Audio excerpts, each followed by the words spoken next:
It is not enough to produce great engineers. We have to produce great human beings.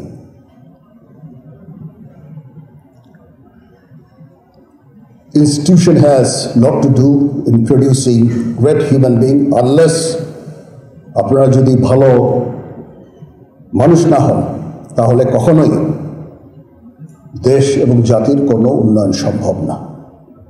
এজন্য প্রথম যে জিনিসটা হতে হবে আমাদেরকে ভালো মানুষ। Only then you can contribute, whatever you contribute, the country and nation will prosper.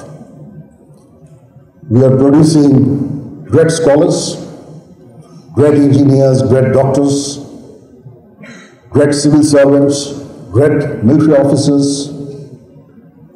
but without the ethics, without the ethical teaching, without making them good human beings,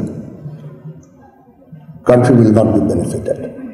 That is why I always encourage you to be disciplined, to good human being, and of course, with your intellect, you will be great engineers.